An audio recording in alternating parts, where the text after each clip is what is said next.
À la version longue, cette semaine, je reçois Frédéric Ottin, qui est archéologue et responsable des collections au musée d'archéologie de Roussillon.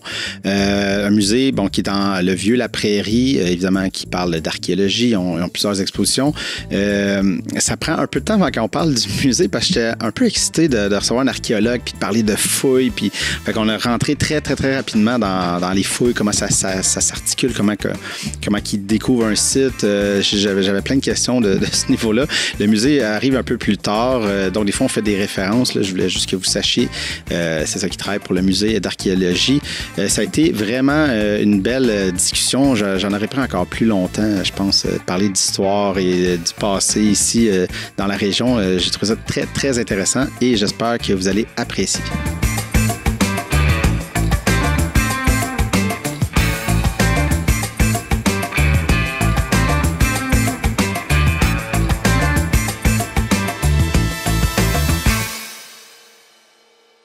Frédéric Ottin, merci beaucoup d'avoir accepté mon invitation. Tu étais sur ma liste depuis un certain temps. Là. C'est sûr qu'avec la pandémie, ça a retardé des fois des invitations ici et là.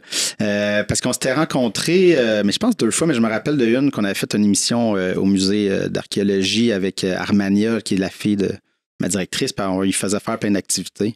Puis je me rappelle qu'on avait été en bas, tu avais montré, je pense, un peu les collections. Puis, oui. Puis je pense que ça m'avait plus intrigué qu'elle. Là, je sais pas, avec peut-être 10 ans. Puis elle était comme, elle aimait ça, mais moi, j'étais comme, oh shit.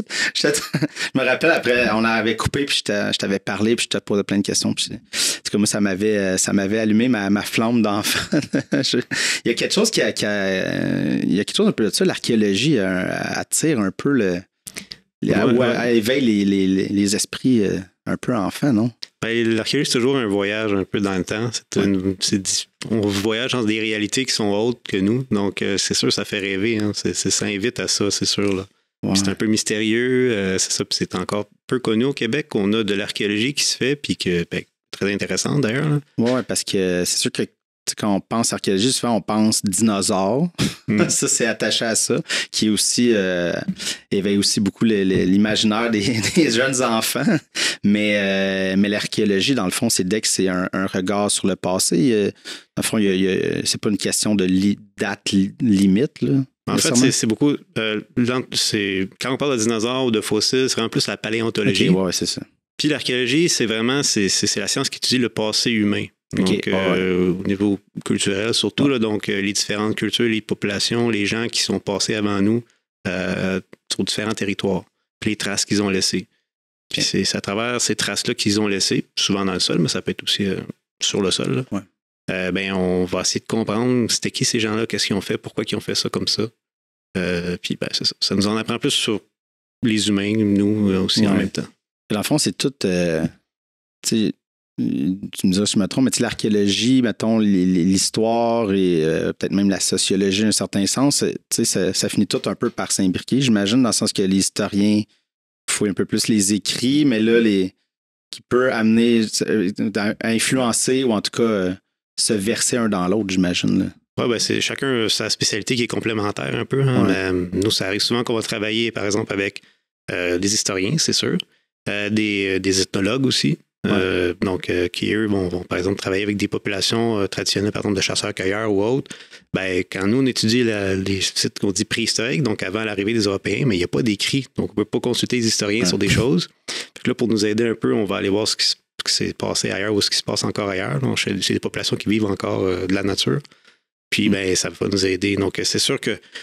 puis, il y a plein d'autres spécialités aussi qui nous aident. Là. Donc, des fois, on fait affaire avec des chimistes, des chimistes, des physiciens, donc c'est ça, c'est assez multidisciplinaire. Là.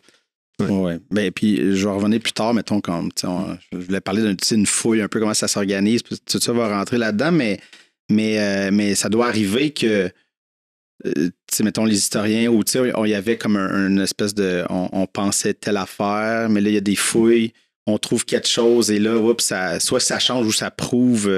j'imagine c'est un peu ça, c'est un peu chercher la preuve physique de quelque chose qui avait été écrit, parce qu'on s'entend les écrits aussi, des fois c'est la vision de la personne qui est au pouvoir. C'est pas toujours très fiable, c'est souvent biaisé, surtout quand, mettons, on remonte dans le temps, là, les années 1600, 1700. Là, c'est souvent beaucoup des sites comme ça qu'on fouille. Là.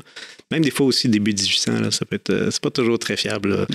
C'est souvent des officiels, des gens qui voulaient bien paraître auprès de leurs supérieurs, qui des fois n'étaient même pas ici, qui étaient en Europe. Là. Okay. Donc, c'est ça. Donc, des fois, là, ils twitchaient, donc ils changeaient un petit peu la réalité. Là. Ouais, puis, les cartes, des trucs comme ça, c'était pas précis. Là, donc, fait, des fois, pour trouver, mettons, un fort ancien, là, donc, fait avec une palissade en pieux, ça peut être pas mal plus compliqué qu'on pense. Là. Donc, il faut qu'on sonde un grand territoire, puis ça se peut que ça soit pas pantoute où on pensait que c'est là. Oui, mais c'était. Ben, on va rentrer là-dedans parce que c'était une de mes questions, justement, quand je pensais, bon, on fouille, disons, on va là pour creuser, mais comment ça s'articule de choisir un site, après ça, de dire c'est là qu'on commence à creuser, parce que c'est ça, des fois, ça peut un peu creuser, puis il n'y a pas rien non plus, là, mais comment que vous établissez un peu. Ça dépend vraiment du contexte. Sujet, puis, c'est ça. Ça dépend du contexte. Est-ce que c'est de la recherche vraiment, comme par exemple, ce qu'un musée fait ou une université fait? Bon, on va aller à un endroit, puis ce qu'on va faire, c'est qu'on va essayer de comprendre qu'est-ce qui s'est passé à cet endroit-là, ou on a une question de recherche sur, par exemple, comment les gens vivaient mettons, il y a 1000 ans, dans ce coin-ci de pays. Donc, des fois, ça peut être là, on cherche un bon site pour faire ça. Mais ça peut être aussi, l'archéologie se fait beaucoup, en fait, surtout au Québec, en sauvetage, en prévention. OK. Puis ça, il y en a à Châteauguay, il y en a un peu partout, là. Donc, sur le territoire, là, bien sûr, je vais à la prairie, c'est certain, aussi, où est le musée. Mais ça, c'est ce qui se fait le plus. C'est quand il y a des travaux, où il y a des excavations, puis là, il y a un risque qu'il y ait une ressource archéologique qui soit détruite par ça ou fortement endommagée. Donc, on va creuser avec la machinerie, puis il y a des couches archéologiques qui vont être détruites, puis on va perdre l'information, c'est sûr, intéressante. Donc, on n'a peut-être pas une question au départ, mais on sait que ça se peut que ça arrive un jour, donc on est mieux de sauver ça. Donc là, il va y avoir une intervention archéologique qui va être faite là où il va y avoir l'excavation. Okay. Mais sinon, quand on cherche vraiment un site, c'est ça. On commence avec une question de recherche. OK. Après ça, là, on prend des cartes. Des cartes topographiques. On va chercher dans les textes anciens. On va essayer de circonscrire une zone. Après ça, c'est l'étape de la prospection. Donc, quand on a des zones de potentiel théoriques, là, on va dans la prospection. Il y a plusieurs manières de faire ça, mais de plus en plus, c'est le géoradar qui est utilisé pour voir s'il y a des structures. Il y a d'autres méthodes aussi, là, donc pour sonder le sol de manière... sans creuser. Sans creuser, c'est ça. Donc, ça l'aide beaucoup. Là. Ça règle pas tout, mais ça l'aide beaucoup. Donc, au moins savoir s'il y a des choses qui seraient peut-être intéressantes là, des perturbations, des endroits où la terre est plus dense ou moins dense. Okay. Y a-tu des trucs, un muret en pierre qui est là?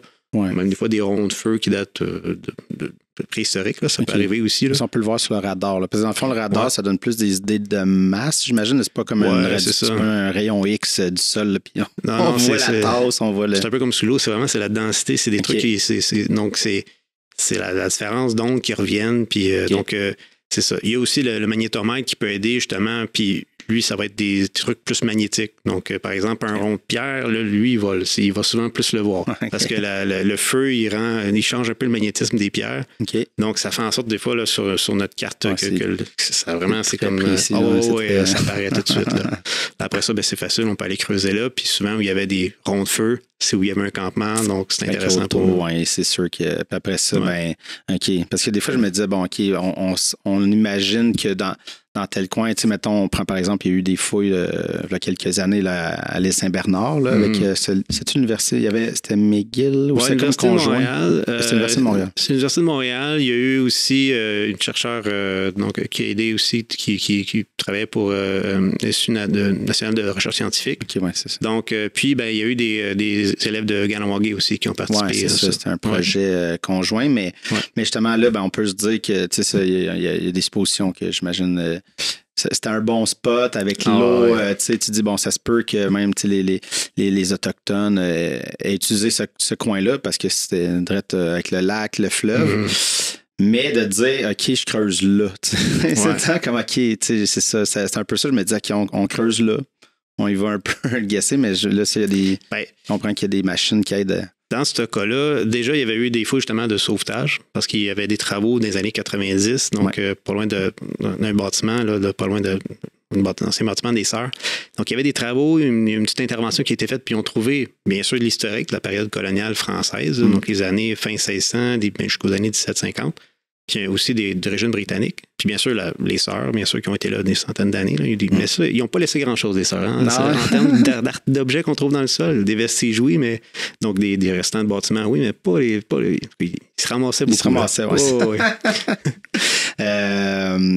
Mais c'est ça. Puis après ça, mettons, moi, j'avais été visiter ça. Puis ça, c'était le fun parce que on pouvait les voir, tu sais, ce qui doit pas être le cas de bien des sites, des fois, qui est plus dur d'accès, mais là, tu sais, vu que c'est déjà touristique, on y va pour marcher, ben, puis il était juste à côté, ça, je trouvais ça très intéressant à un niveau éducatif pour tout le monde, de voir, de pouvoir poser des questions directement. Je ne me rappelle plus c'était qui la personne qui était vraiment en chef, même les étudiants. Ça devait être, j'imagine, le fun pour eux d'avoir ce contact-là, de ne pas être dans le fond de la forêt, dans quelque part perdu. Mais après ça, c'est ça comme. Comment ça se gère, tu sais, vraiment le site, là, peut-être.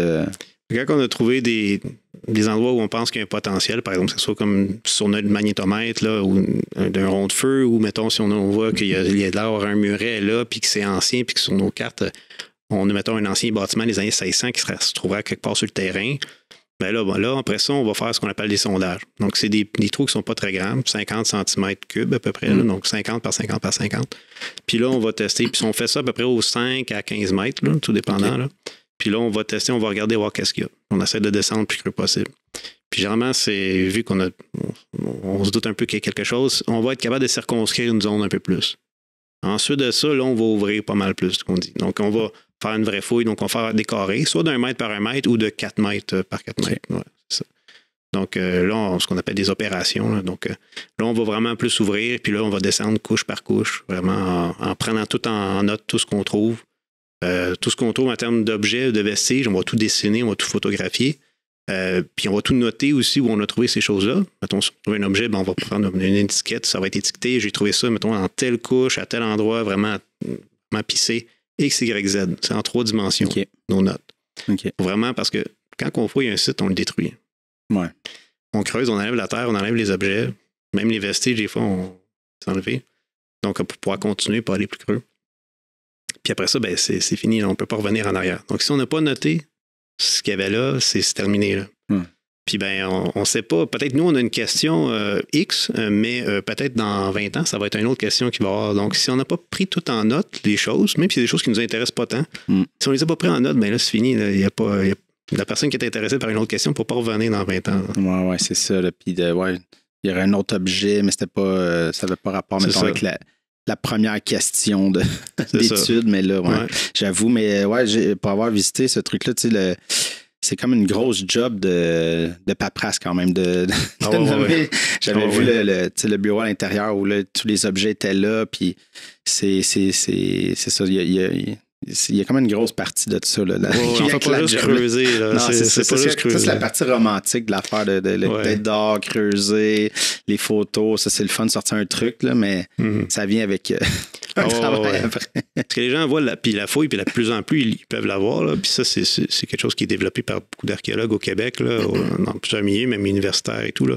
Donc, même il y a des firmes d'archéologie qui s'arrangent pour toujours avoir quelqu'un qui est là pour que quand il y a des gens qui passent à côté du chantier, donc qu'ils puissent leur parler et expliquer ce qui se passe. Donc, de plus en plus, ça se voit, ça. Ouais. Mais donc, la fouille, elle commence à être plus visible. Ouais. Mais c'est les autres aspects. Parce que ça, c'est juste peut-être 10-15% même pas du travail. C'est ça, on n'est pas tout le temps en train de creuser. Non. Il y a la préparation avant, bien sûr. Ouais. Mais il y a aussi tout l'après. L'après, c'est une grosse partie du travail, en fait. Ouais. Quand on a les objets, puis qu'on a les données qu'on a prises sur le terrain, après ça, on va en laboratoire. Et là, on traite ça. Donc, on fait des analyses et tout, puis on essaie de comprendre tout ça. Comprendre comment il s'est fait ce site-là. Donc, comment s'est déposé les objets, qu'est-ce que les gens faisaient là aux différentes époques. On dresse des portraits des différentes époques. OK. Donc, ça, c'est le début du fun, ça. Ouais, c'est ça. Ouais. Ah, puis, ça, on va en reparler parce qu'au musée, il y a ça, là, il y a cette partie-là que tu fais. Mm-hmm. Mais je voudrais aller, regarde, on va revenir un peu à ton background, les études. Justement, ça t'est venu d'où, ce désir-là? C'était-tu comme un truc de petit gars puis qui a grandi avec cette idée-là d'archéologie ou c'est venu sur le tard? C'est sûr que petit, je pouvais triper sur Indiana Jones, puis tout. Je m'excuse, mais je m'étais dit que j'allais pas en parler d'Indiana Jones, mais bon, tu ouvres la carte. C'est sûr, puis il y avait les cités d'or quand j'étais petit aussi, on écoutait ça, là, des bonhommes, donc c'est sûr que ça, c'est inspirant pour un kid, pour un enfant.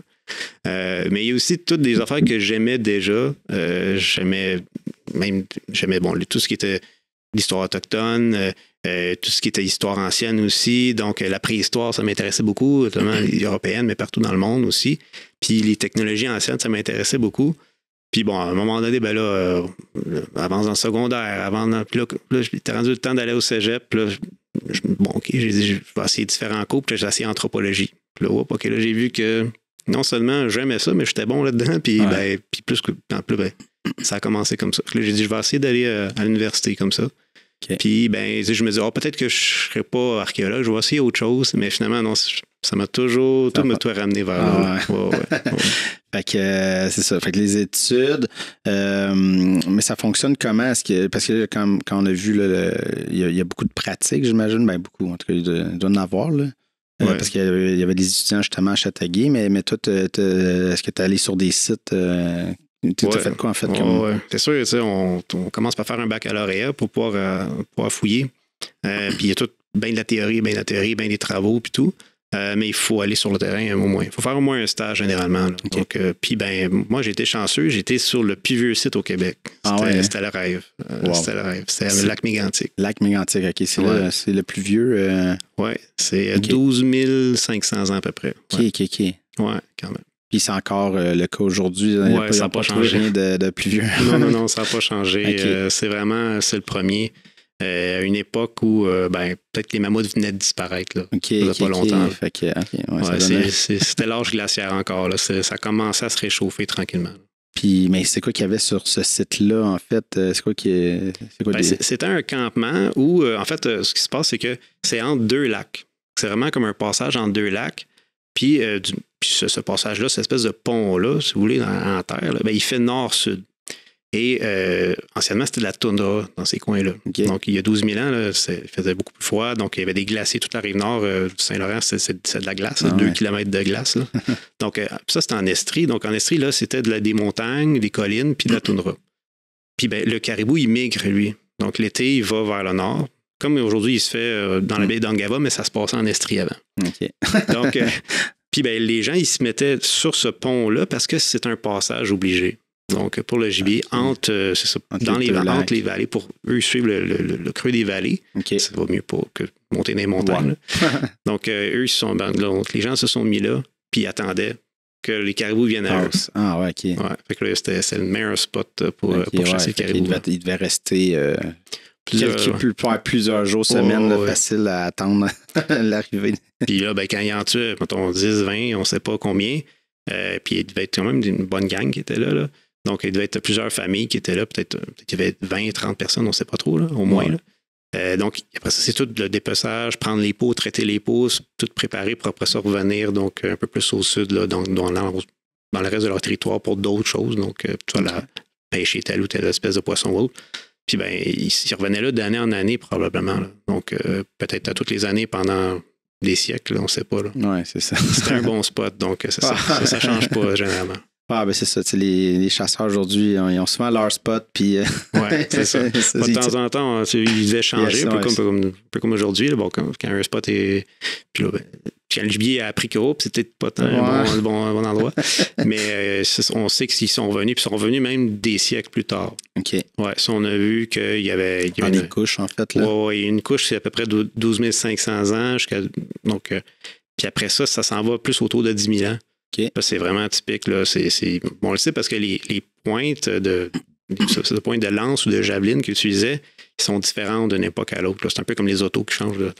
C'est ça. Les modèles changent. Là. Les modèles changent. Donc, enfin, il améliorait le prototype.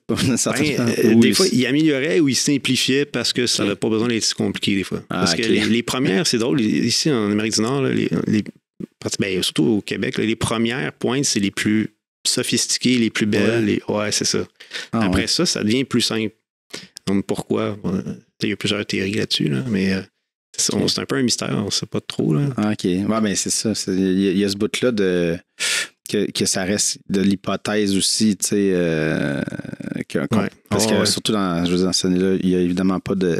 Il n'y a pas d'écrit. Il n'y a pas personne qui a fait un nouveau brevet plus simple là, de la lance. Là, puis, on va perdre moins de temps, mais il y a aussi l'idée de l'efficacité. J'imagine de comme perdre moins de temps à faire ça pour faire autre chose.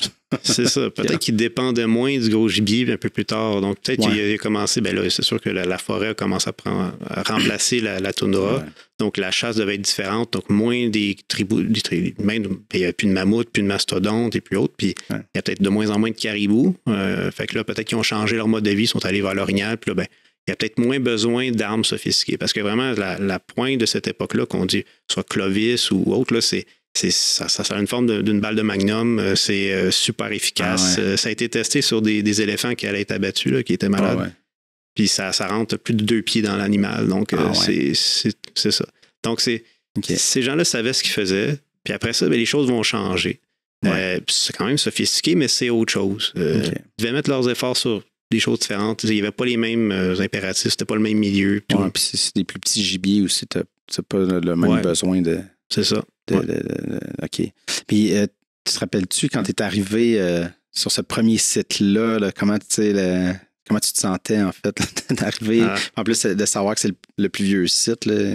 Ouais, ça, il avait été trouvé l'année d'avant, je pense. Donc, c'est ça. Donc, c'était vraiment super. On était chanceux. On savait qu'on allait trouver des choses extraordinaires. Là. Puis, donc, c'est ça. C'était toute une expérience. C'était un petit peu intimidant au début, c'est sûr. Là.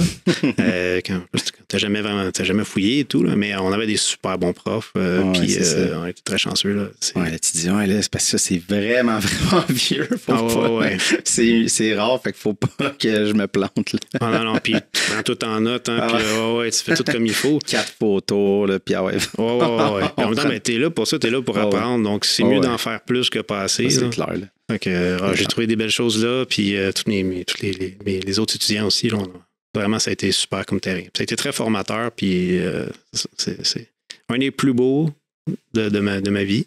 Ouais. Puis c'est ça, puis ça donne, c'est le premier. Donc, c'est spécial. Et là, je fais un saut. Là, on va arriver au musée, le musée d'archéologie de Roussillon. Toi, tu es arrivé à quel moment? Est-ce que c'était déjà en place, le musée? Ça venait d'ouvrir, en fait. Ça faisait un mois que c'était ouvert. Donc, moi, j'étais arrivé en octobre 2013. Ça a été inauguré en septembre 2013. Donc, le musée existait, l'exposition permanente existait, mais il n'y avait pas grand-chose d'autre. Donc, la réserve où je travaille, la plupart du temps en bas, il y avait des caisses qui étaient là d'objets, mais ce n'était pas organisé, il n'y avait pas grand-chose qui avait été fait. Donc, tout était à monter. Ce qu'on appelle les programmes éducatifs, donc toutes les activités qu'on offre, soit aux groupes scolaires ou aux familles, tout ça, c'était à monter. Là. Donc, ça a été... il y a eu beaucoup, beaucoup de travail. Dans les premières années, là, c'était quelque chose. C'est clair, là, parce que c'est juste des boîtes d'objets, donc c'est tout de mettre dans des catalogues, de tout classer, de tout leur mettre ça par époque. Ouais, j'avoue que... Puis des fois, les archéologues, qu'on soit des caisses, soit des universités ou des firmes d'archéologie, là, c'est des caisses en carton d'archives. Là, c'est plein d'objets là-dedans, puis ils sont tous dans des petits sacs et des petites étiquettes. Mais ils nous donnent ça en vrac. Là, qu'est-ce qu'on peut utiliser pour faire une exposition là-dedans? Là? Ou pour faire des recherches intéressantes pour le public? Là, il faut ouvrir chaque caisse, chaque sac, chaque truc, et là, regarder ce que c'est. Ça, c'est long. Là. C'est long, mais ça va être quand même le fun, tu sais, parce que un peu... le sac à surprise quand on a au dépanneur, parce que qu'est-ce qu'il y a là-dedans? Puis, des fois, t'es déçu, des fois, t'es comme, oh, là, on a ça, c'est cool. Mais j'avoue, tu sais, à un moment donné, de trouver aussi l'angle de dire, OK, c'est intéressant. À un moment donné, on a bien des tasses, mais tu sais, lesquelles ont un intérêt plus que d'autres. Moi, j'avoue que c'est ça. Il y a un petit travail de moine un peu. Là, on est là, puis réfléchir à tout ça. Là. Après ça, c'est de les traiter, ces objets-là, inventorier tout. Il faut les mettre dans des supports qui vont les préserver aussi. C'est de la conservation. On veut les garder longtemps pour que les gens puissent en profiter dans des expositions et autres, mais aussi pour la recherche. Donc, si notre objet est très fragile, tous les objets en métaux, mettons, là, des fois, sont assez fragiles. Okay. En verre aussi. Ouais. On a même des affaires en cuir au musée. Donc, puis bien sûr, on a des trucs en bois comme les pieux de palissade là, de la prairie. Donc, c'est des choses très fragiles qu'il faut mettre faut faire ce qu'on appelle une incrustation souvent. Là. Donc, puis ça demande des techniques. Là. Ouais. Donc, c'est des techniciens et techniciennes en muséologie qui nous aident là-dedans. Puis il a fallu adapter des méthodes qu'il y avait donc, aux objets archéologiques. En tout cas, c'est tout un travail. Incrustation, tu veux dire, c'est passé comme dans un socle ou dans un genre de styrofoam? Ben, pas styrofoam, c'est un genre de forme très dense. Là. On appelle ça de l'étaforme, c'est souvent noir. Puis là, on va creuser la forme de l'objet là-dedans, puis on va mettre une espèce de tissu blanc là, qui est en plastique, en fait, ça s'appelle du Tyvek. Donc ça c'est neutre, ça pourrit pas, donc c'est pas organique. Puis là, on va mettre l'objet là-dedans, donc il va vraiment être bien soutenu. Ouais, fait que s'il est fragile, c'est pas grave. Pas grave si ça bouge un peu, si on le prend dans un cabaret, si ça bougera pas, ça se magasinera pas. Ça va rester comme ça. OK. Puis, ouais, ben, tu sais, moi, je sais la réponse, mais tu sais, c'est quoi l'importance pour une région d'avoir un musée d'archéologie? Comment tu t'exprimes ça? Ouais? C'est un peu spécial parce que c'est le premier, probablement le seul musée qui a été, on peut dire, mis sur pied par une MRC. Donc, c'est ça. Donc c'est les 11 municipalités de la MRC de Roussillon. Là. Donc, de Châteauguay, Léry, jusqu'à la Prairie. Ouais. C'est un peu spécial. Mais il y avait tellement un potentiel là, il y avait tellement de collections extraordinaires, puis c'était connu, là, je veux dire, dans les milieux, dans le milieu culturel, bien sûr, de la Prairie, Châteauguay, mais aussi dans les ministères et tout, là, c'était connu. Puis chez les archéologues, c'était connu que c'était extraordinaire comme potentiel. Oui, sur le bord du Saint-Laurent, je veux dire. Ben oui, c'est ça. Donc, il y a encore plein de choses à faire au niveau des fouilles et tout, mais aussi, même juste les collections, là, c'était très riche. Ouais. Donc là, c'est les élus qui ont regardé ça et ont dit, ben ouais, faudrait qu'on fasse de quoi avec ça. Les gens à la MRC aussi. Ma supérieure Julie Poulain a travaillé très fort là-dessus aussi. Des gens au ministère de la Culture aussi. Puis, ben, ils ont décidé, OK, ça vaut la peine qu'on fasse quelque chose. Okay. Ils ont foncé. C'était un projet un peu fou. Et ils ont réussi à mettre ça sur pied. Ouais. Puis, ben, je pense que s'il fallait le faire, pour plusieurs raisons. Pour redonner ça aux gens. Pour redonner accès à ces collections-là aux gens. À ce patrimoine-là, une partie de l'histoire de la région aux gens. Parce que c'était tout à Québec, ces choses-là. Donc, dans des réserves, soit du gouvernement provincial ou des universités, ça dormait là, puis ça servait à rien. Là. Donc, il n'y avait rien qui se faisait avec ça. Donc, de le ramener dans la région, on peut s'en occuper. Puis aussi, donc, on peut faire quelque chose avec ça. On peut les développer, ces collections-là. On peut les rendre, donc, leur donner un potentiel pour être exposés, pour faire des recherches intéressantes. Et aussi, c'est que ça crée un précédent. Ça crée un exemple que d'autres peuvent suivre. Parce qu'il y a plein de régions où ils pourraient faire ça. C'est ça, il y en a plein. Que ce soit au lac Saint-Jean, que ce soit en Gaspésie, il y a plein de coins qui pourraient avoir la même affaire. C'est ça, ça crée un précédent. OK. Puis, il me semble que tu m'avais dit, là, quand c'était vu à l'époque, il y a quelques années, mais justement, quand il y a des fouilles comme à Châteauguay où il y aurait, mettons, parce qu'ils creusent pour un building l'aqueduc puis ils trouvent des affaires, mais ces objets-là, dans le fond, reviennent revient aux municipalités, c'est ça? Dans le fond, s'ils partent pour... Ça dépend... Au Québec, la manière que la jurisprudence est faite, là, les lois, tout, là, c'est que généralement, la coutume, c'est pas tant clair dans la loi, là, mais la coutume, c'est plus les mœurs. C'est ça. La normalité, c'est que tout ce qui est trouvé sur un terrain appartient au propriétaire du terrain. Ah, OK. Donc, à ce moment-là. Donc, si le propriétaire change, bien sûr, ça reste aux personnes qui étaient là. Mais il y a beaucoup de terrains où il y a des fouilles que c'est des terrains municipaux. Donc, ça appartient à la ville. Puis, tous ces terrains-là, de tout ce qui est trouvé sur les terrains municipaux dans la région, reviennent au musée automatiquement. C'est une entente qu'on a avec les villes. Donc, c'est la MRC de Roussillon qui gère les collections des villes. Okay. Mais il y a aussi beaucoup d'organismes ou de particuliers qui vont décider de soit prêter ou donner les collections au musée. Parce que ça demande des connaissances, mais aussi de l'argent pour s'en occuper comme il faut. Là. Ouais. Donc, puis souvent, ils disent, je vais en faire profiter la collectivité, donc je le donne ou je le mets comme en prêt. Donc, c'est nous qui le gère, dans le fond. C'est une entente de gestion qu'on fait. Ça, il y a des organismes comme par exemple, il y a des fabriques, donc il y a il y avait par exemple les Sœurs Grises qui avaient des trucs comme ça. Donc, il y a des ententes comme ça qui peuvent être faites avec différents organismes, avec différentes personnes aussi. Puis, c'est ça. Puis la plupart des gens, puis des organismes, ils sont bien d'accord que ce soit nous qui s'en occupent. Là. Oh ouais, moi, je garderais peut-être une tête de flèche, là, mais le reste, tu veux faire partager les gens, puis en même temps, c'est intéressant justement de l'envoyer à vous avec un archéologue sur place, avec une équipe qui va justement trouver l'histoire ou en tout cas l'intégrer dans ce truc-là. Ça amène ça aussi qui est intéressant, là, que juste les avoir chez vous, pas savoir trop. Des objets comme ça, bon, c'est une collection, mais qu'est-ce que ça a à raconter? Ouais, déjà, si on le sort du site et on n'a pas pris tout en note, ben il y a bien des informations contextuelles qu'on a perdues, puis souvent, ça fait toute la différence. Ouais. Où on a trouvé la chose par rapport à dans quelle couche, par rapport à tel objet, tel autre objet, y avait-tu un foyer là, un rond de feu là, y avait-tu un muret là? Ça change beaucoup de choses. Donc déjà, il y a ça. Puis en plus, ben, si on n'est pas un spécialiste, tout, ben, on s'est limité ce qu'on va être capable de dire. Puis ben, il y a ça, mais il y a aussi la science, ça évolue. Puis les analyses spécialisées, donc il y a plein de nouvelles techniques qui se développent d'année en année. Des fois, j'ai de la misère à suivre, même des fois. Là, ça va très vite depuis près d'une dizaine d'années. Là. Donc, même ça s'accélère. Donc, les choses évoluent. Puis si on garde ces objets-là puis qu'on ne sont pas accessibles aux chercheurs, ben, c'est un potentiel raté. Ouais. C'est ça, c'est des rendez-vous ratés. Oui, c'est ça. Là. Donc, c'est ça. Donc, il faut rendre ça accessible aux chercheurs le plus possible. Moi, ça arrive, là, il y a des étudiants qui sont à la maîtrise, au doctorat, donc ou même au post-doctorat, qui vont passer au musée, qui vont venir voir les collections, qui vont en emprunter pour les faire analyser, donc les passer à telle ou telle machine pour savoir des trucs d'isotopes ou des affaires, donc des datations physico-chimiques super sophistiquées. Oui, c'est ça. Donc, c'est ça. Donc, si on ne rend pas accessible ces objets-là, ben, ça ne pourra pas faire partie des recherches. Oui, c'est ça, ça évolue. Mettons, là, j'entendais parler quand on parlait de la datation carbone, là, dans les films, on entendait parler des fois, là, mais là, c'est ça, ça a rendu beaucoup plus loin que ça. Ah ouais, là, il y a une liste de nouvelles techniques. Là, c'est c'est ça. Je suis un peu... ça évolue tellement vite. Ça évolue super vite. Il y a des trucs même qui, des fois, étaient utilisés pour un enfant. Là, ils se sont rendus compte que ça peut être utilisé pour d'autres choses.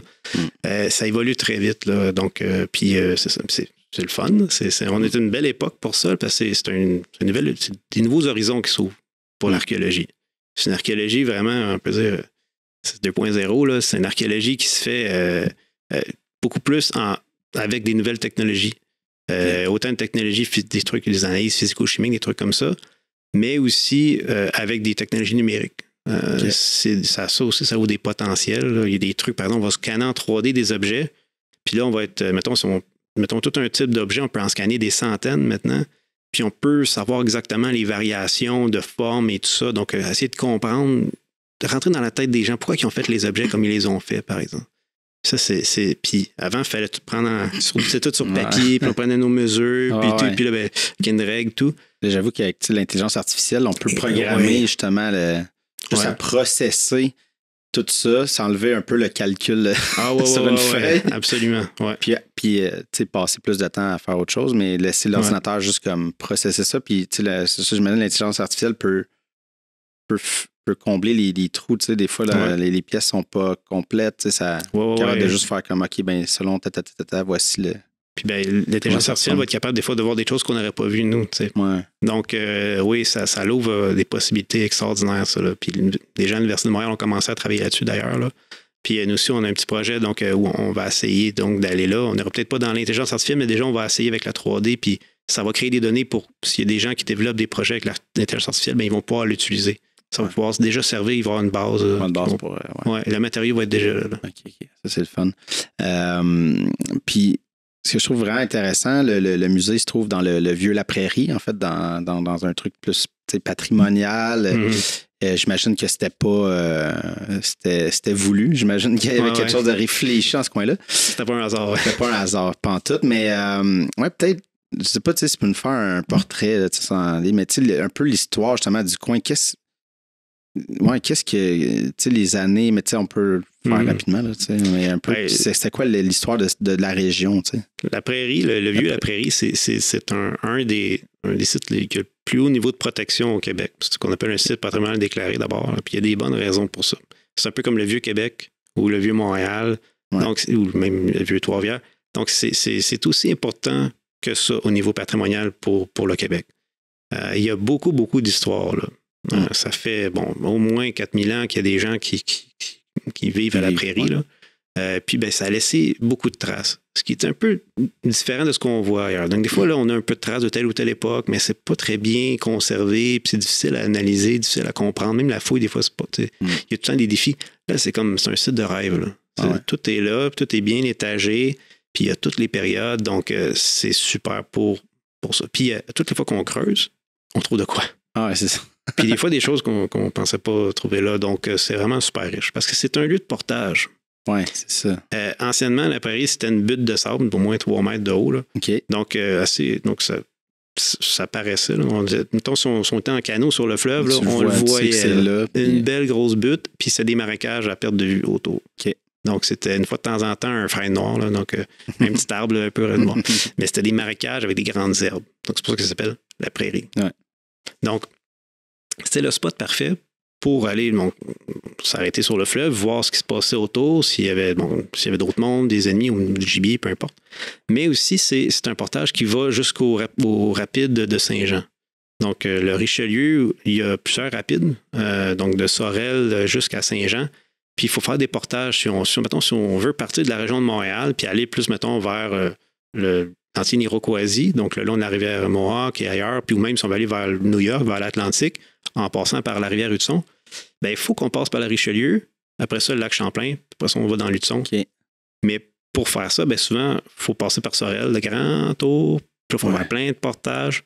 Tandis que si on passe par la prairie, on prend notre canot, nos trucs, puis on marche sur un beau terrain plat pendant quelques kilomètres, puis on est rendu. Le Richelieu. C'est ça. Le Richelieu, après ça, c'est. Ça part. Ah, c'est super facile. Là, ça va bien, il n'y a rien. C'est ça. Là. C'est jusqu'au lac Champlain, ça se fait très bien. Là. J'avoue que par Sorel, c'est un bon détour en canot. Là. Pas pire, ouais. Puis il y a des rapides, puis c'est beaucoup de portage. C'est pour ça que donc, c'est ça a tout le temps donc été un site assez prisé, puis avec les années, l'arrivée des Français, après ça, les Anglais, j'imagine que ça venait tout le temps comme un point central là, que tu peux partir de c'est les Jésuites qui ont peu fondé la prairie. Okay. C'est eux, ils ont vu tout de suite le potentiel. Ils voyaient déjà qu'il y avait des Autochtones qui passaient par là, qui s'arrêtaient là avant d'aller à Montréal ou en revenant de Montréal pour aller vers le sud. Ils voyaient que c'était un lieu de passage important, c'était un arrêt important. Donc, c'était stratégique pour eux, puis ils voulaient évangéliser les populations iroquoises de l'État de New York. Donc, c'était leur base d'opération un peu, là. Okay. Donc, il fallait fonder quelque chose là. Ils ont fondé une mission là en 1677. Donc, puis éventuellement, la mission s'est transportée. Donc, 9 ans plus tard, elle était à Sainte-Catherine. Après ça, donc, puis puis un autre, en fait, plusieurs autres déménagements pour aujourd'hui être à Ganawagé. Donc, les gens de Ganawagé, leurs ancêtres à la base, ils viennent beaucoup de cette mission-là à la prairie. Okay. C'est des gens qui viennent un peu partout, mais beaucoup, c'est des gens d'arrivée à Mohawk. Là, c'est des populations catholiques. Donc, c'était évangélisé. Mais donc, il y a cette histoire-là à la prairie. Puis, cette mission-là, elle a déménagé, mais le village est resté. Il y a quand même des Français qui sont venus s'établir. Et ça a grossi. C'est devenu chef-lieu français pour une bonne partie de cette partie-là de la Rive-Sud. Okay. Même avant Châteauguay. Là. Châteauguay, il y avait un moulin, il y avait un petit truc, mais pendant longtemps, le gros village de la Rive-Sud, de cette partie-ci de la Rive-Sud, c'était la prairie. La prairie. Ouais. C'était un endroit vraiment vital. Puis quand les Français ont commencé donc, à vouloir contrôler le lac Champlain et tout ça contre les Anglais, donc oui, parce qu'ils étaient en conflit, les années 1700, là, donc ils ont fait des forts, puis la route entre Montréal et ces forts-là, passait beaucoup par la prairie. OK. Ouais. Oui, puis c'est pas par là qu'il y a eu plus tard le premier chemin de terre, le chemin de fer. Le chemin de fer, oui, absolument. Ouais. On a parlé de terre puis de creuser depuis tantôt. Ouais. En fait, le premier chemin de macadam, un chemin en dur là, au Canada, c'était à Saint-Constant, donc c'était pas très loin de là. Ouais. Donc ça avait rapport quand même avec ça. Mais le premier chemin de fer, c'est entre la prairie et Saint-Jean. Donc c'est juste pour dire, l'ancien portage là, des Autochtones, que les coureurs des bois avaient été, puis les soldats, tout. Donc, il a été repris, puis c'est ça. Ils ont fait un chemin accéléré un petit peu. Oui, c'est ça. Ça allait pas très vite. Hein? Les premières machines à vapeur, les premiers locomotives, c'était pas... Ouais, mais c'était mieux que de traîner tout le son d'eau, puis le canot. Oui, absolument. Là, je voudrais parler un peu, parce qu'on l'a mentionné au début, tout ça, là, un peu tantôt, là, de monter des expos, l'espèce de prendre tout ce bagage-là, puis on peut peut-être prendre, là, vous avez justement une nouvelle exposition, pour peut-être prendre ça comme point de départ, pour expliquer aussi là, comment on s'y prend pour monter une expo, comment trouver un nouvel angle. Puis là, mais peut-être expliquer votre nouvelle exposition. Justement, là, c'est en lien avec de l'enquête policière. Là, fait qu'il y a un peu, parce qu'il y a un côté, tantôt, on parlait de prendre des notes, ça, il y a un côté un peu CSI. Là, jamais de prendre des notes puis d'être sûr de l'emplacement, parce que pour une enquête, c'est important aussi au niveau légal de faire comme là, ça c'était là, puis ça c'était comme ça. Fait que, peut-être expliquer un peu la genèse de c'est toujours un peu comme une enquête. Hein? Donc, c'est toujours un peu comme les policiers qui arrivent. Nous, c'est un site, juste une scène de crime. Ouais. Mais donc, on veut savoir ce qui s'est passé. C'était qui était là, dans quel ordre, comment c'est arrivé, pourquoi il était là. Donc, ça ressemble quand il y a des choses qui se ressemblent quand même. Puis on prend tout en note. Puis vraiment, on prend tout en note. C'est la même chose aussi quand les policiers et les inspecteurs arrivent sur une scène de crime. Ils prennent tout en note. Ils ne veulent pas manquer aucun indice qui peut permettre de trouver les coupables, mais aussi de pouvoir les amener en cours et les condamner. D'autres, notre but n'est pas le même. C'est de savoir qu'est-ce qui s'est passé exactement, comment les gens vivaient. Puis c'est ça. Si on manque un indice ou si on en détruit un sans le prendre en note, c'est terminé. Donc, il y a quand même un lien. Mais il y a aussi une spécialité de l'archéologie qui s'appelle la bioarchéologie. Eux, ils se spécialisent dans les restes humains qui sont trouvés pendant les fouilles. Ils ne sont pas beaucoup au Québec, là. Il y en a quand même pas beaucoup, mais c'est très important comme spécialité, puis c'est très en demande. Donc, puis il y a pas assez d'étudiants qui s'inscrivent pour la demande. Donc, ces gens-là, ces spécialistes-là, vraiment, c'est les restes humains. Puis c'est arrivé, puis ça va arriver encore plus dans le futur, c'est arrivé qu'ils travaillent avec la police sur des choses. Parce qu'ils ont une façon de creuser, de prendre tout en note, qui permet d'aller chercher des indices. Que ce soit sur un site d'un ancien cimetière ou une scène de crime où quelqu'un a été enterré, où on a été assassiné puis enterré, c'est très utile, ça.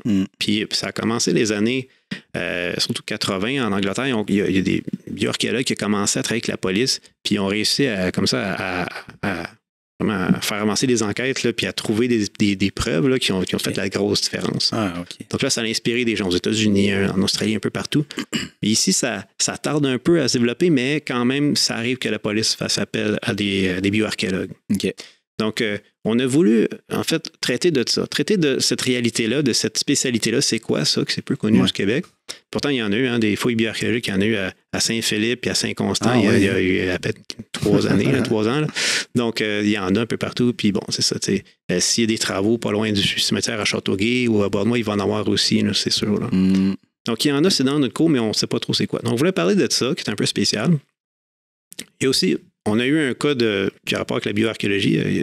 Ça aussi, ça a eu quand même un rapport. Là. Donc, on avait des restes humains autochtones au musée. Donc, ils avaient été amenés par une firme. Puis on était là, ça n'a pas d'affaire ici. C'est pas des objets. On ne veut pas garder ça. C'est pas des objets. Donc là, on a communiqué avec la communauté de Ganawagé pour les transférer, pour qu'après ça, eux, ils peuvent rendre hommage à ces restes-là puis faire ce qu'il faut avec, selon leur volonté.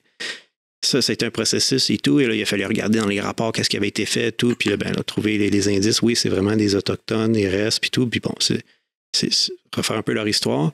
Puis bon, toutes les analyses avaient déjà été faites et tout. Et là, il y a eu un processus et il y a eu une cérémonie. Puis les restes ont été remis à Ganawagé. Ça nous a fait réfléchir. On n'en parle pas de cette spécialité-là, de la bioarchéologie. Tout ce qu'elle peut amener. Tout ce qu'elle peut amener pour la compréhension du passé, mais pour des questions très, très actuelles. OK. Comme quoi? Oui, les crimes, mais il y a aussi des trucs, par exemple, comme il y a des tragédies, comme lac Mégantic, par exemple, comme le Rwanda ou même le World Trade Center. Il y a eu des bioarchéologues. Il y a des trucs, par exemple, il y a les champs de bataille en Europe, la Première et Deuxième Guerre mondiale. Il y a des bioarchéologues qui vont intervenir là. Mais il y a aussi les choses, par exemple, comme les pensionnats. Oui, mais c'est ça, j'avais ça en tête depuis tantôt, là. J'imagine que ça. On a commencé à travailler là-dessus avant que ça sorte dans les médias. Là. On était déjà sur un cas, là, la communauté de Musqueam. Puis on a intégré ça à l'exposition. C'était important de le montrer. Parce que là, les bioarchéologues ont vraiment un rôle. C'est central. Oui, central, c'est ça. Ils travaillent avec les communautés font appel à eux. Puis ils aident vraiment sur le terrain. Donc avec les géoradars, ils vont pouvoir sonder le sol, savoir où il y a des tombes et tout, trouver ces tombes-là, enfin. Donc, puis si la communauté, ils veulent prendre les corps, donc puis les amener dans un cimetière consacré, dans les villages, c'est correct. Mais la plupart du temps, ils vont dire non, on veut juste savoir si sont où. Donc, puis ce sera leur volonté. Là. Mais les bioarchéologues vont être là pour les accompagner là-dedans. Okay. Donc, ça, c'est des exemples de la bioarchéologie, c'est plus que juste on creuse des anciens cimetières. Ça s'applique, c'est plusieurs applications à ça. Okay. Donc, puis on voulait traiter de son truc. C'est important et intéressant pour les gens. Ouais. Et c'est ça. Fait que vous avez monté cette expo-là, mais ça s'articule comment, en fait? Comment que. C'est quoi, grosso modo, qui se passe, là, sans vendre nécessairement? Ben, c'est ça. On parle de plusieurs choses et tout. Les gens peuvent vraiment apprendre le processus, comment ça se fait de manière concrète et tout, l'explorer, mais ils ne vont pas aussi l'expérimenter. OK, c'est ça. Donc, il y a des trucs interactifs dans l'exposition, mais il y a aussi une activité qui vient avec. Il y a une trousse qui vient avec où on a reconstruit un site. Donc, et là, les gens doivent enquêter. Qu'est-ce qui s'est passé? C'est qui cette personne-là? Ça date de combien de temps, ça? C'est-tu quelque chose qui s'est passé il y a 10 ans ou il y a 1000 ans? Donc, il faut qu'ils reconstituent l'histoire de cette personne-là. C'est un homme, une femme, c'est un enfant, un adulte, une personne âgée. Qu'est-ce qui est arrivé? C'est un accident? C'est un meurtre? Quelque chose comme ça. Donc, il y a ça. Puis, il y a des histoires aussi de cas archéologiques aussi qui sont des cas d'enquête aussi. Okay. Donc, puis il y a d'autres histoires aussi, d'autres choses. Donc, il y a plein de différents cas où les bioarchéologues ont apporté leur grain de sel puis ça a fait la différence. Ou même des fois où c'est les sciences judiciaires qui ont aidé les bioarchéologues. Ça aussi, ça arrive, ça aussi. Okay. Parce que des fois, c'est l'inverse. L'inverse. Ouais, ça, il y a des cas extraordinaires là-dedans. Puis, as-tu un exemple de cas, tu sais, mettons, au Québec, qui aurait vraiment eu une enquête criminelle, là, tu sais, puis que ça aurait aidé. Il y en a eu à Longueuil il y a quelques années. Les policiers, ils savaient qu'il y avait des restes humains sur un grand terrain. Là. Donc, puis ils ont appelé l'Université de Montréal. Donc, ils savaient, puis c'est un grand terrain vague. Là. Donc, là, ils ont commencé à creuser partout. Là, ça n'avait pas de bon sens. Donc, ils ont dit, vous avez des techniques pour trouver des tombes dans des endroits où des cimetières qui ont été oubliés. Là. Donc, ils ont développé une technique avec la police, tout, puis ils ont réussi à sonder avec bien sûr, le géoradar et tout, là, mais d'autres techniques aussi sont de faire des trous de sondage. Ils ont réussi à trouver où étaient ces restes-là, puis à les fouiller d'une manière pour récolter le plus possible de trucs. Là. Donc, ils ont été des consultants pour la police un peu. Là. Et ça a permis de faire avancer l'enquête. Donc, ça, c'est un cas juste comme ça. Mais il y a des cas de bioarchéologie, bien sûr, il y en a. Il y en a plein. Oh, il y en a plein. Là. Puis des cas un peu plus où vraiment c'est les sciences judiciaires qui ont amené des nouvelles choses. Ben, moi, mon cas préféré, c'est Oddi, l'homme des glaces, qui a été trouvé dans les Alpes italiennes. Oui, OK. Ouais, ça me dit quoi? Ça, c'est super. Là. Ouais. Vraiment. Il y a d'autres cas. Hein. Il y a d'autres cas au Canada, aux États-Unis aussi, mais lui, c'est un que je trouve les plus... En tout cas, moi, il me parle beaucoup. Je suis préhistorien de forme. Vraiment, c'est ma spécialité. Là. Donc, qu'est-ce que tu trouves intéressant, en fait, là-dedans? Ben, c'est que vraiment, là... c'est vraiment comme une capsule temporelle. C'est quelqu'un qui est mort il y a 5300 ans. Et c'est une momie, parce qu'il était comme il était gelé dans la glace. Là. Okay. Donc, il est décédé sur près d'un sommet d'une montagne des Alpes italiennes. Il a été recouvert de neige assez rapidement, puis ça a gelé. Mais il y avait tout. Donc, son corps peut nous dire beaucoup de choses, parce que c'est conservé. Mais il y a aussi tous ces outils, tous ces trucs qu'il y avait. Là, à l'époque, il n'y a pas vraiment il n'y a pas de fer, il n'y a pas d'acier, il n'y a pas de... Donc, c'est tout des trucs organiques. Il y a une hache à la mancuivre, c'est tout. Ça, c'était la grosse technologie pour l'époque. C'est ça. Donc, ça valait super cher. Là. Ouais. Puis, il y a son couteau avec une lame en pierre, des choses comme ça. Mais tout est là. Nous, ce qu'on retrouve là, dans le sol, c'est des choses... Ou... C'est ce qui ne pourrit pas. Ouais, on ne retrouve pas, par exemple, de cape faite en roseau. Là. Ouais. Pas la même, ou de souliers avec du cuir puis tout dessus, là, puis des peaux d'animaux. On ne retrouve pas toutes ces choses-là. Là. On a retrouvé des champignons qui se servaient pour, par exemple, pour partir son feu. Donc, il fait des éclices de champignons. Donc, c'est des trucs comme ça qu'on ne retrouverait pas habituellement. Là. Okay. On a trouvé aussi du pollen dans son système digestif qui nous ça a donné des bons indices. Okay. Mais il y a aussi que ce cas-là, c'est probablement le plus vieux cas d'un crime. D'un crime violent, d'un assassinat. Oui, on dirait que là, ça me revient, parce que je me rappelle quand ça avait sorti un peu dans les médias, là, ouais.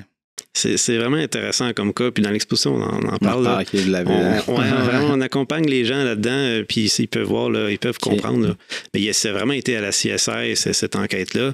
Il y a des choses qui ont été découvertes, là, des indices qui ont fait toute la différence. Là. Puis c'est vraiment un cas de meurtre. Puis c'est tous ces indices-là qui permettent de voir, ça peut pas être autre chose que ça. Puis même, on a pu un peu reconstruire l'histoire. Qu'est-ce qui s'est passé? Pourquoi?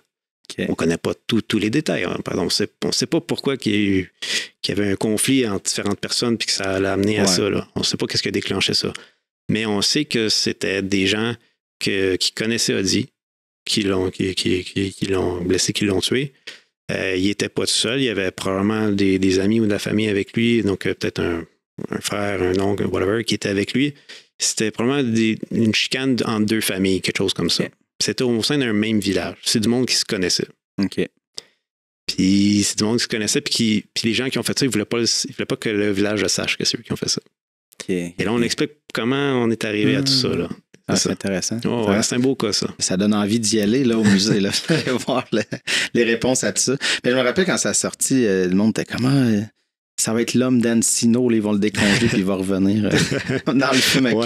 C'est une vieille référence, là, les gens. Peut-être pas, mais en tout cas. Mais brièvement aussi, tu sais, vous avez d'autres expositions, mais je trouvais ça aussi intéressant, les expositions, comment vous appelez, qui peuvent se promener, qui peuvent aller dans les bibliothèques. J'imagine que ça fait partie aussi du volet éducatif qu'on veut sortir. Puis que le monde ait accès le plus possible, en fait, sortir du musée, les trucs. C'est sûr que ça, c'est important pour nous. On travaille sur une exposition, c'est présenté au musée, bien oui, c'est beau, les gens vont venir la voir, mais on lui donne une deuxième vie quand on la fait se promener. Donc, par exemple, l'exposition qu'on a là, après ça, ça s'en va à Sherbrooke, après ça, donc, elle va aller ailleurs. Donc, elle va se promener à travers le Québec, même à travers le Canada. Donc, parce qu'elle est bilingue, donc il n'y a pas de problème pour ça. Donc, on en a une autre sur l'archéologie subaquatique qu'on a fait, donc il y a quelques années. Celle aussi, elle va se promener, donc elle va aller dans des communautés, que ce soit sur la Côte-Nord, en Gaspésie, un peu partout. Donc partout le sujet intéresse les gens. Là. Donc c'est ça. C'est important pour nous, quand on fait une exposition de même, que le plus possible, elle puisse voyager, puisse être accessible au plus possible de personnes. Là. Donc, puis prolonger sa vie. Là. Redonner ce patrimoine-là, pas juste aux gens de la région, mais aussi de partout. C'est ça. Puis il y en avait une autre que j'ai vue que c'était pour les bibliothèques, mais ça va être une autre façon aussi de. Ça, c'est intéressant. Ça, c'est pas une grosse exposition, que ça prend une grosse salle, un musée, quelque chose comme ça. Ça, c'est beaucoup plus restreint. Puis justement, pour des bibliothèques, des centres communautaires, c'est parfait parce que ça prend pas beaucoup de place, puis c'est intéressant. En fait, c'est lire le passé, le sujet de ça. Donc, il y a des vitrines avec des objets. Puis c'est des petites histoires qui sont archéologiques, mais qui expliquent un peu comment des choses sur les modes de vie des gens de différentes époques. Des objets assez intéressants qui sont là-dedans. Puis ça se promène, donc ça a été dans plein de bibliothèques. Dans le fond, quand vous envoyez ça, c'est parce que ça va être, dans le fond, est-ce qu'il doit y avoir comme quelqu'un de la bibliothèque qui devient un peu le présentateur ou ça se fait un peu tout seul? Non, ça a sa propre vie. Les gens sont capables. Il y a une tablette qui vient avec, donc une tablette numérique. Les gens peuvent voir l'exposition puis bien comprendre tout. C'est fait pour... l'expérience peut se faire par soi-même. Pas besoin de visite guidée pour ça. Non, c'est ça. Je me demandais s'il y avait quelqu'un qui dirigeait un peu ça ou si vous envoyez justement comme un... Voici comment diriger cette visite. Celle-là, elle s'anime toute seule. Elle s'auto-gère. Oui. OK, ça, c'est parfait. Oui, puis c'est ça, on a parlé beaucoup, tu sais, il y a la recherche, l'idée de cataloguer tout ça, mais est-ce que vous allez pousser ça un peu plus loin, en fait, l'idée de la recherche Est-ce que vous faites de la recherche par vous-même ou comment ça fonctionne? Il y a des étudiants qui viennent pour faire des recherches. Donc, en fait, il y a de la recherche universitaire qui se fait, mais nous, on a commencé à se monter un programme pour en faire aussi. Nous aussi, de participer à ça, faire avancer les choses. Parce que les musées, on a une perspective qui est un peu différente. Hein. On travaille pour les gens et tout, donc on n'a pas toujours les mêmes questions que va avoir un chercheur universitaire. Puis un chercheur universitaire, lui, il a 2-3 ans pour faire sa recherche. nous, ça ne dérange pas de prendre 5-6 ans et plus, là, c'est pas grave. Là. On peut faire les choses comme il faut, vraiment prendre notre temps, puis on peut aller chercher vraiment des échantillons beaucoup plus gros, puis faire des recherches plus approfondies. Okay. Donc, on a commencé à faire monter un programme. C'est un programme qui va être public. Donc, les gens vont avoir accès, ils vont voir le processus, puis même ils vont pouvoir poser des questions et tout, donc interagir, proposer des idées. Donc, c'est un programme qui va être public, donc de recherche. Donc, il va y avoir plusieurs petites recherches qui vont ça commence cette année, il va y avoir l'année prochaine aussi. Ça va probablement se prolonger dans le temps encore plusieurs années. Là. Donc, on a commencé à travailler sur les pointes iroquoiennes. Okay. Donc, c'est des pointes qui sont, en fait, dans la vallée de Saint-Laurent, là, ici, là, c'est tout en os biseauté. C'est un os qu'on prend. Donc, on prend un os, puis on va le couper comme ça. Ouais. Donc, c'est juste ici que c'est fait. C'est comme ça. Ah ouais. Il y a juste ici, ailleurs, c'est pas de même. Donc, c'est des pointes en pierre et tout. Donc, là, on veut savoir pourquoi. Donc, on va faire de l'archéologie expérimentale. On va expérimenter. On va essayer de savoir pourquoi ils faisaient ça comme ça en testant. Donc, je suis en train de fabriquer des flèches avec des pointes comme de l'époque. Là. Ouais. OK, ça, c'est le fun. Là. Puis, moi, je serais comme... On pourrait-tu comme s'inscrire, puis comme le public, moi aussi, je veux comme essayer de voir comme créer des os. Oui, il va sûrement avoir des ateliers. Là, on est en train de travailler là-dessus, essayer de monter pour que les gens puissent vraiment le tester eux-mêmes, participer, donc fabriquer des choses, puis tester. On va regarder voir ça si on peut faire ça. Mais ils vont pouvoir le voir aussi. On va faire des démonstrations, puis il va y avoir des trucs beaucoup sur le web aussi. Ça va être beaucoup sur le web. Des capsules, des choses comme ça. Donc, ça va être vraiment... Donc, il va y avoir tout un aspect numérique à ça, bien sûr. Là. Ouais. Donc, donc, les gens vont pouvoir venir voir, participer sûrement, mais aussi ils vont pouvoir voir et participer aussi sur le web. Donc, ça va être filmé.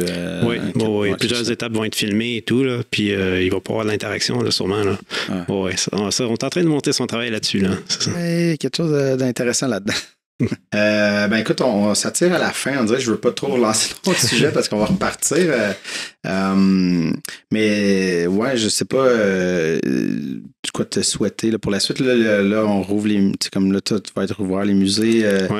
Dans la semaine de relâche, on enregistre une semaine d'avance, donc là, c'est vous roulez à la pleine capacité, j'imagine. Oh oui, là, ça roule en masse. Là. Il a fallu que même que j'aille aider à l'animation là, parce que il y avait besoin d'aide. Je vais te laisser justement t'en aller retourner là. Merci beaucoup de ton passage. J'ai vraiment apprécié apprendre un peu plus là, comment tout fonctionne dans l'archéologie. Puis on te souhaite plein d'autres belles découvertes, bien d'autres objets qui s'en viennent vers chez toi. Merci bien. Yes.